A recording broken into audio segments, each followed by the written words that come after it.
जोहार गे इंगे अजय कुमार और आपे तो पे नेलेआ हक दरबार यूट्यूब चैनल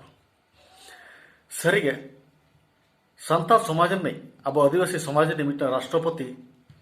बेनाव कनाय तो बांगा बेनाव कादिया को और अब आदिवासी समाज रे मारांग मारांग नेता मंत्री को हमको बेनाव काट को चेदा बड़े उनको तो अब टांगा कपी आर बांग सार रेना मिट्टन डांडोम लेका को बेनाव काट को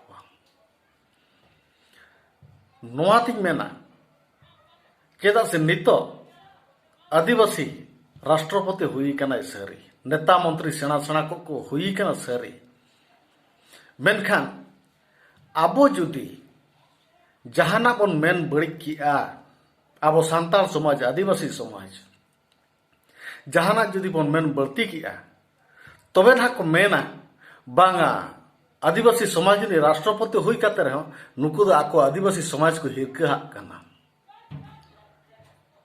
माने आदिवासी समाज बन हिरका कना राष्ट्रपति बन निंदाए कना अपवादे कना बन बा अपमाने कना बन नोआ को मेन चोया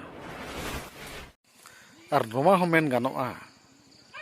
देना अब सान्ताल समाज छिती बीती लगे नोआ मिट्टा प्लान को चलू का पेनखान नोआ प्लान विरुद्ध रे जुदी अब जहाना on मेनेआ तबे खान सीधा आको को मेता बना राष्ट्रपति को विरोध का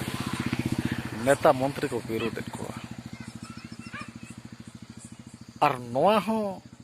हुई मेन गोदा आको आबो लगित ते आईन को ओडोकिया मेनखान आको लगित दो बांग जुदी आको लगित को ओडोक किया सामेलाय होड़ लगित को ओडोक किया तबे खान दो मांग रे ओका संविधान ओल मेना तबे ओना फॉलो बाको फॉलो चेदा ओना बांका तो दूसरा और संविधान को ओलेया चेदा से नुकु सान्ताल और बानकु आदिवासी होड़ मुचाद को लगे नोआ दो मिट्टा सुपर प्लान कान तक पाले चेदा से ओना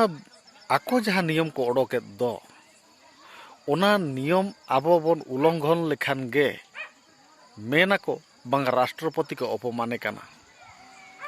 और बांग नेता मंत्री जहां तिनंग मेना को दो शिक्षा मंत्री गण शिक्षा मंत्री की जंगल मंत्री जतो नुकु को अपमाने को नोआ कथा को लैया तबे विचार तो आपेया ओकोय ओकालका बुझाव कता ओकालका पे विचारिया सरी से खाली और नोआ वीडियो नेल काते चेल लेका पे बुझाव किया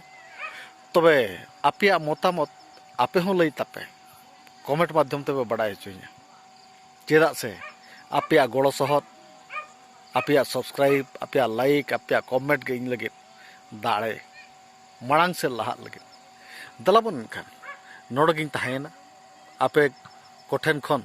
विदाय हताव नित लगे जोहार।